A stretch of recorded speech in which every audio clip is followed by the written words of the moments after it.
Halo teman-teman, kami akan menampilkan proyek kami dari kelompok 2. Adapun judul mini proyek kami adalah Keterampilan Guru Abad 21. Adapun materinya akan disampaikan oleh teman-teman saya. Saksikan videonya. Perkenalkan, nama saya Juta Francisca Hareva, NIM 1213111157. Di sini saya akan membahas sedikit mengenai keterampilan abad 21. Pembahasan yang pertama mengenai definisi keterampilan abad 21. Abad 21 atau yang lebih sering kita kenal dengan Revolusi Industri 4.0 merupakan abad perkembangan ilmu pengetahuan serta ilmu teknologi yang begitu pesat. Sedangkan keterampilan abad 21 didefinisikan sebagai seperangkat luas pengetahuan, keterampilan, kebiasaan kerja, serta karakter yang ada diyakini sangat penting untuk kepentingan di tahun yang akan mendatang, khususnya dalam program perguruan tinggi, karir kontemporer, dan tempat kerja, serta dapat diterapkan di semua bidang subjek akademik dan dalam semua bidang pendidikan, baik karir, kewarganegaraan, dan seluruh kehidupan siswa. Dalam proses pembelajaran keterampilan abad 21 ini dikenal dengan keterampilan 4C, yaitu creativity atau kreativitas, critical thinking atau berpikir kritis, communication atau komunikasi, dan collaboration atau kolaborasi. Yang pertama yaitu keterampilan abad 21.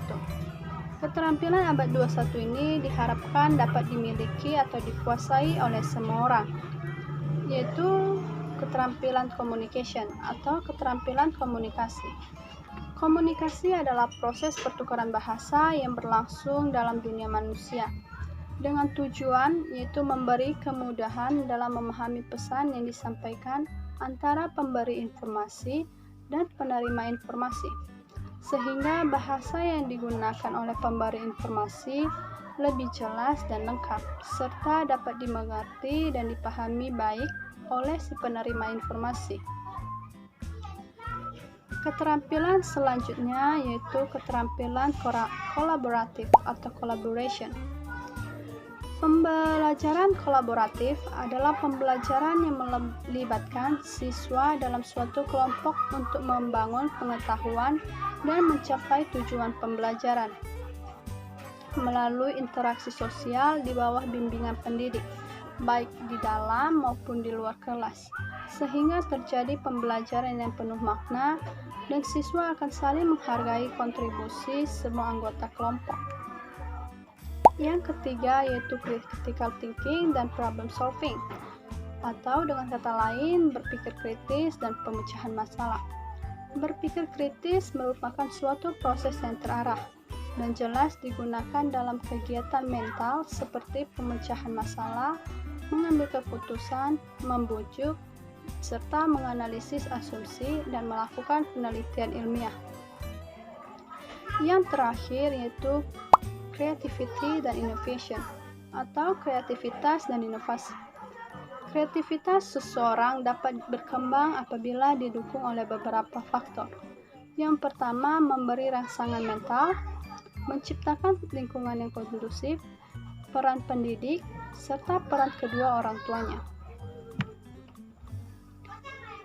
Pembahasan yang ketiga yaitu mengenai peran pendidik di abad 21.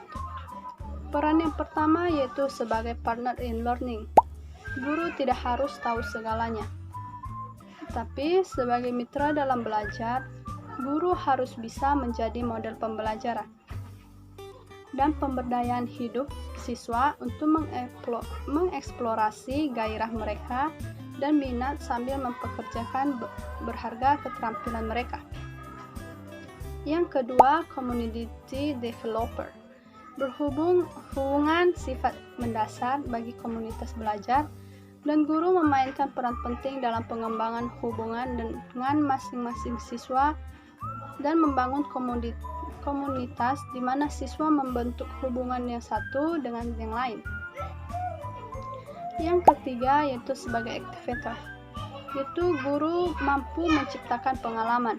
Dia berhubungan dengan siswa ke komunitas dan sumber daya, serta mengaktifkan agensi mereka untuk mengembangkan keterampilan, pengetahuan, dan disposisi untuk menyelesaikan permasalahan. Materi selanjutnya yaitu mengenai kompetensi digital pendidik. Kompetensi digital pendidik erat kaitannya dengan kecakapan pendidik dalam menggunakan teknologi informasi dan komunikasi berdasarkan kaidah pedagogis dengan menyadari implikasinya terhadap metodologi pendidikan. Kompetensi digital dibagi menjadi beberapa pembagian. Yang pertama, information. Pendidik harus memiliki kemampuan literasi data, yaitu kemampuan mencari, memilih, memilah, mengevaluasi, serta mengelola informasi yang cocok untuk pembelajaran. Yang kedua, communication, yaitu merupakan keterampilan untuk berinteraksi, terlibat, berbagi, serta bekerja sama melalui teknologi digital yang ada. Yang ketiga yaitu educational content creation, merupakan kemampuan pendidik untuk dapat menciptakan konten pembelajaran digital atau melalui program aplikasi pembelajaran, presentasi interaktif, animasi pembelajaran, dan lain sebagainya. Yang selanjutnya yaitu security. Pendidik harus memiliki kemampuan untuk menjamin perlindungan terhadap dampak produk teknologi bagi anak didik dalam proses pembelajaran saat. Yang terakhir yaitu educational problem solving, merupakan memecahkan masalah dalam mengatasi persoalan teknis dan dapat mengidentifikasi respon serta kebutuhan teknologi yang diperlukan dalam pembelajaran. Mampu mengidentifikasi kelemahan-kelemahan teknologi digital dalam pembelajaran dan kreativitas dalam memanfaatkan produk teknologi dalam pembelajaran secara positif. Ada beberapa desain pembelajaran abad 21. Yang pertama, project-based learning. Project-based learning adalah pengajaran yang mencoba mengaitkan antara teknologi dengan masalah kehidupan sehari-hari yang akrab dengan siswa, atau dengan proyek sekolah yang berbasis proyek. Yang kedua, problem-based learning. Desain pembelajaran problem-based learning ini adalah mempersiapkan siswa untuk berpikir kritis dan menganalisis serta mencari lalu menggunakannya sebagai sumber pembelajaran yang sesuai dengan pembelajarannya. Yang ketiga, cooperative learning. Cooperative learning atau pembelajaran kooperatif adalah suatu model pembelajaran di mana sistem pembelajaran dilakukan secara berkelompok kecil sekitar 4-6 siswa secara kolaboratif sehingga dapat merangsang peserta didik lebih bergairah dalam pembelajarannya. Nama saya Hongli Adriana Sitanggang dengan NIM 12124111046. Di sini saya akan menjelaskan mengenai metode survei. Observasi penelitian ini dilakukan pada tanggal 18 November 2021 di beberapa sekolah di Sumatera Utara. Subjek penelitian dari Minirsat yang kelompok kami lakukan adalah beberapa bapak atau ibu guru yang memiliki pengalaman dalam mengajar peserta didik dalam mengembangkan keterampilan abad 2021. Teknik pengumpulan data dari Minirsat yang dilakukan yaitu menggunakan teknik observasi dan dokumentasi yang dimana teknik ini dilakukan secara online menggunakan Google Formulir dengan subjek surveinya yaitu beberapa bapak atau ibu guru yang dilakukan untuk mengidentifikasikan keterampilan guru abad 2021. Pengumpulan data sebuah penelitian bisa dilakukan dengan cara observasi, wawancara, dokumentasi, dan studi pustaka. Penelitian ini dilakukan dengan metode pengumpulan data observasi, dokumentasi dengan menggunakan Google Formulir sebagai instrumennya. Teknik analisis data dari Penelitian ini merupakan kualitatif deskriptif. Teknik ini adalah metode yang memecahkan suatu masalah dengan pencarian data-data mengenai masalah yang diteliti. Adapun tahapan yang dilakukan dalam menganalisis data yang diperoleh yaitu yang pertama perencanaan. Perencanaan yaitu menentukan permasalahan yang akan dijadikan bahan penelitian dan menentukan subjek yang akan menjadi sampel penelitian. Yang kedua ada pelaksanaan. Peneliti melaksanakan proses penelitian pada subjek sampel penelitian. Setelah itu, peneliti menguji coba, menganalisis dan menetapkan instrumen penelitian yang akan digunakan dalam pengumpulan data. Yang ketiga ada evaluasi. Tahap ini merupakan tahap di mana peneliti melakukan analisis data dan mengolah data yang telah dikumpulkan dengan metode yang ditentukan sebelumnya. Kemudian ada penyusunan laporan. Pada tahapan ini, peneliti melakukan kegiatan menyusun dan melaporkan hasil-hasil penelitian yang telah diperoleh. Assalamualaikum warahmatullahi wabarakatuh. Salam sejahtera untuk kita semua. Sebelumnya, perkenalkan saya Faza Rizka Sinaga dengan NIM 1213111105. Tadi kan kita sudah mendengarkan penjelasan mengenai metode dan pembahasan dari mini riset kami dari yang dijelaskan oleh Kak Hongli. Jadi di sini saya akan menjelaskan identifikasi masalah dan solusi masalah dari mini riset kami.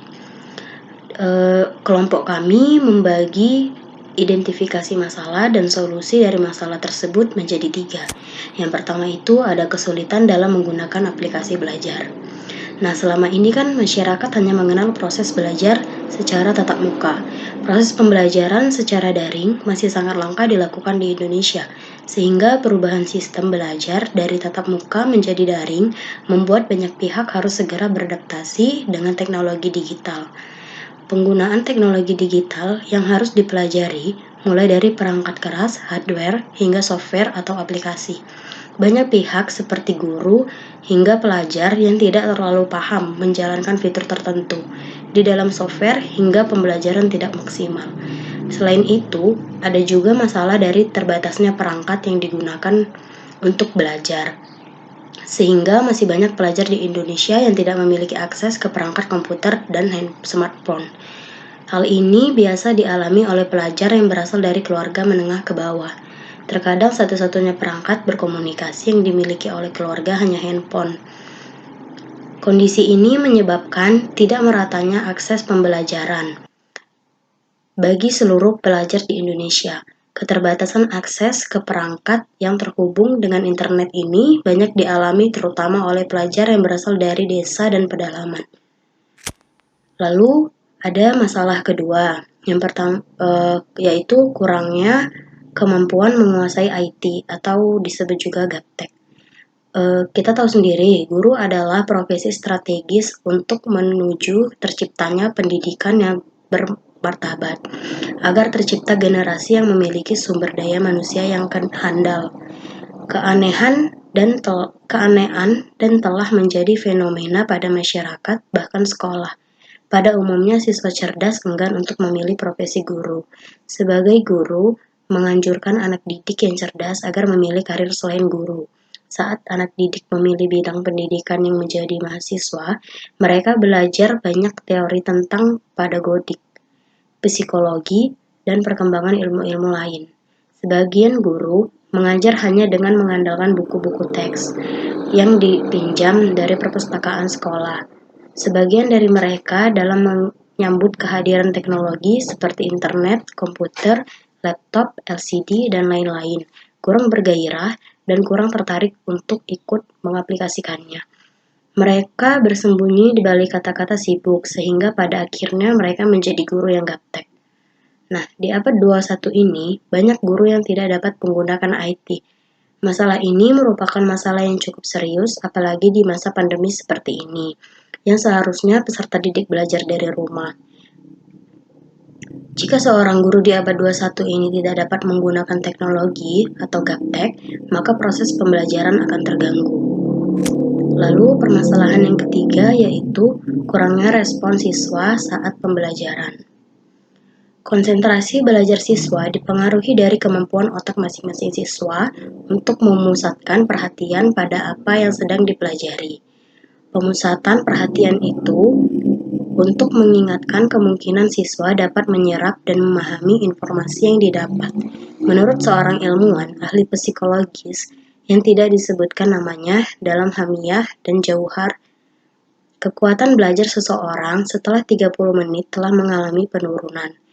Ia menyarankan agar guru melakukan istirahat selama beberapa menit. Nah, respon siswa terhadap pembelajaran dalam jaringan masa pandemi virus ini, yakni pembelajaran daring, kurang menyenangkan karena materi yang dijelaskan kurang dimengerti, keterbatasan kuota, error, aplikasi, dan kurangnya bimbingan oleh guru. Pembelajaran di sekolah lebih baik dan lebih menyenangkan dibandingkan dengan pembelajaran daring, karena dapat bertemu teman, diskusi secara langsung. Kurang penjelasan guru dan hanya dilakukan di rumah saja. Kesulitan yang dihadapi siswa selama pembelajaran daring yakni susah dalam menerima materi, karena terdapat sebagian guru memberikan tugas tanpa memberikan penjelasan. Terkadang, guru memberikan tugas dan batasan waktu yang bersamaan dengan tugas lainnya. Akan tetapi, siswa setuju dengan pelaksanaan pembelajaran daring demi menjaga kesehatan dan keamanan guru dan dirinya selama masa pandemi ini. Dari permasalahan di atas, kelompok kami menyimpulkan solusi. Yang pertama, ada solusi permasalahan dalam menggunakan aplikasi belajar. Media belajar untuk siswa yang daring harusnya mudah untuk diakses. Masalah jaringan dan perangkat menjadi kendala sendiri bagi siswa jika media yang digunakan guru besar ukurannya. Misalnya membuat media video. Guru bisa membuat dengan waktu yang singkat dan ukuran yang kecil, supaya siswa tidak keberatan untuk mendownload atau menonton di perangkatnya. Dalam proses pembelajaran daring, guru bisa membuat banyak sekali variasi model pembelajaran, walaupun prakteknya saat melakukan meeting melalui Zoom atau Google Meet, guru akan lebih dominan daripada siswa. Guru bisa menyisipkan kegiatan dan menarik buat siswa seperti ice breaking. Dalam pembawaannya, guru harus terlihat gembira, membuat suasana yang ceria dan pintar-pintar dalam mengawasi siswa yang kadang ada siswa yang tidak termotivasi ikut belajar daring.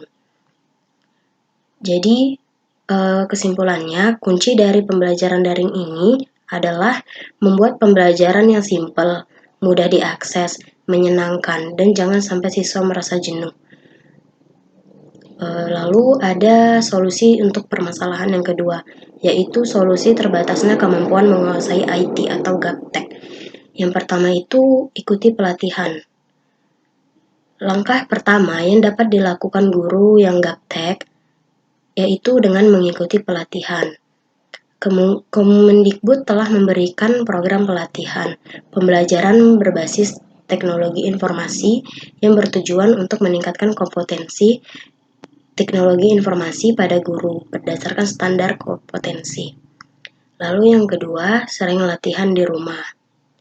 Sama halnya seperti memberikan pekerjaan rumah untuk para murid. Para guru disarankan untuk terus melatih hasil pelatihan agar terbiasa dengan menggunakan teknologi sampai mahir. Lalu yang ketiga, jangan segan untuk bertanya.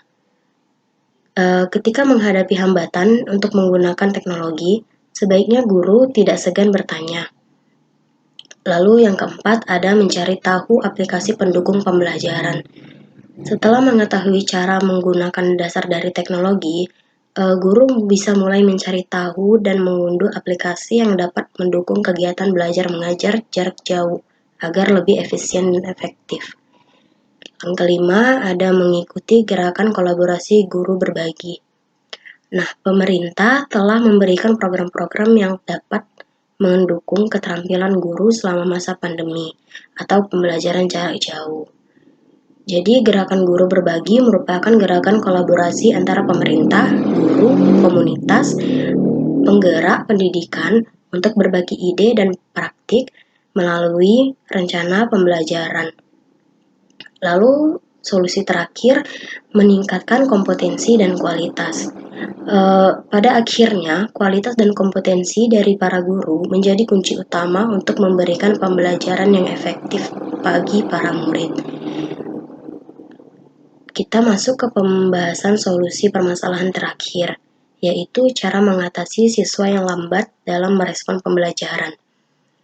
Yang pertama, kita dapat menghindari memberikan tugas yang sangat panjang.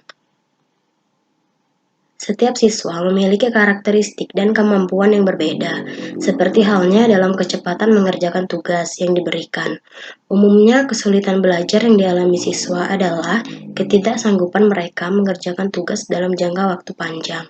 Oleh karena itu, sebaiknya siswa diberikan tugas yang singkat. Sebagai contoh, guru dapat memberikan tugas yang mudah dengan pertanyaan dan jawaban yang singkat, bisa langsung memberikan nilai di saat yang sama. Yang kedua, ajak siswa aktif berpartisipasi. Cara mengatasi kesulitan belajar selanjutnya adalah dengan mengajak siswa lebih aktif dalam pembelajaran. Hal ini bisa dilakukan dengan melibatkan siswa berdiskusi saat menerangkan pembelajaran. Lalu yang ketiga, ajarkan membuat catatan. Membuat catatan atau mapping bisa menjadi cara mengatasi kesulitan belajar yang dialami oleh siswa. Yang keempat, pendekatan personal. Mengenali kesulitan belajar selanjutnya adalah dengan melakukan pendekatan personal antara guru dan siswa. Pendekatan personal meliputi dialog dan komunikasi langsung dan terbuka antara guru dan murid. Guru dapat menanyakan banyak hal terkait proses pembelajaran dan apa saja hal yang menghambat penerimaan materi. Dari sini, guru dapat memberikan solusi penyelesaian masalah kesulitan belajar yang dialami oleh siswa. Solusi yang terakhir untuk mengatasi siswa yang sulit untuk menerima materi pembelajaran yaitu dengan membentuk kelompok belajar. Menyelesaikan masalah kesulitan belajar bisa dengan cara membentuk kelompok belajar. Guru dapat membentuk sebuah kelompok di dalam kelas untuk menyelesaikan suatu tugas. Selain itu, diusahakan setiap kelompok harus diisi dengan siswa yang tergolong cerdas dan siswa yang kurang mampu menyerap pembelajaran dengan baik. Hal ini bertujuan meningkatkan kerjasama siswa, mempengaruhi siswa yang kurang mampu menyerap pembelajaran, dan mendorong aktif semua siswa dalam menyelesaikan tugas. Melalui kelompok belajar, siswa juga mesti dibebaskan menyampaikan materi sesuai dengan pemikiran mereka sehingga tujuan pembelajaran tercapai. Sekian identifikasi masalah dan solusi masalah dari mini riset kami. Hai, perkenalkan nama saya Hotwa Diningrat Demaho dengan NIM 12131111150. Pada kali ini saya akan menyajikan kesimpulan dari mini project yang kami lakukan. Keterampilan dasar pendidikan guru adalah mata kuliah untuk mempersiapkan mahasiswa calon pendidik SD. Keterampilan yang ada berupa keterampilan bertanya, keterampilan memberi penguatan, keterampilan mengadakan variasi, keterampilan menjelaskan, keterampilan membuka dan menutup pelajaran, keterampilan membimbing diskusi kelompok kecil, keterampilan mengelola kelas, keterampilan mengajar kelompok kecil dan perseorangan. Keterampilan tersebut sewajarnya harus dimiliki oleh seorang guru dalam menjalankan tugasnya. Dan pada abad 21, yaitu abad revolusi, di mana keterampilan ini sedikit berubah. Abad 21 disebut juga dengan abad revolusi industri 4.0. Abad perkembangan ilmu pengetahuan dan teknologi yang begitu cepat. Perkembangan ilmu pengetahuan yang begitu cepat menuntut siswa harus mampu beradaptasi dan mengikuti perkembangan tersebut, di mana guru juga demikian. Keterampilan abad 21 didefinisikan sebagai seperangkat pengetahuan, keterampilan, kebiasaan, dan karakter yang ada. Diyakini sangat penting untuk sukses di hari yang akan datang, khususnya dalam program pendidikan, dan diharapkan dapat diterapkan di semua bidang kehidupan. Keterampilan abad 21 dibutuhkan untuk dapat memecahkan masalah yang rumit, agar dapat berkolaborasi dan berkomunikasi dengan baik dengan orang lain, dan mendapatkan keterampilan baru dan informasi secara mandiri, dan dapat beradaptasi dengan cepat, merubah kondisi untuk dapat bersaing dalam ekonomi yang kaya dan global saat ini, di mana UNESCO telah membuat 4 pilar pendidikan yang harus dihadapi pada abad 21. Yang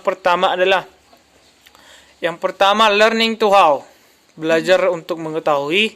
Yang kedua learning to do, belajar untuk melakukan. Yang ketiga learning to be, belajar untuk mengaktualisasikan sebagai individu mandiri dan kepribadian. Yang keempat, yang terakhir adalah learning to live together, di mana kita harus dapat belajar untuk hidup bersama. Hal ini menjadi tantangan sendiri bagi guru dan siswa agar mampu beradaptasi dengan era saat ini. Untuk itu, guru harus melakukan perubahan-perubahan terhadap pola pembelajaran yang bersifat konvensional ke pola pembelajaran yang bersifat inovatif yang dibutuhkan oleh siswa saat ini. Mengembangkan keterampilan abad 21 menjadi tanggung jawab guru sebagai pencetak generasi yang dibutuhkan oleh negara secara umum maupun lingkungan. Dengan demikian guru dapat berkompetensi dan dapat menjalankan tugasnya dengan baik. Nah, sekian penjelasan mengenai identifikasi masalah dan solusi masalah dari hasil mini riset yang kelompok kami simpulkan. Sekian dan terima kasih. Assalamualaikum warahmatullahi wabarakatuh. Sampai jumpa dan dadah.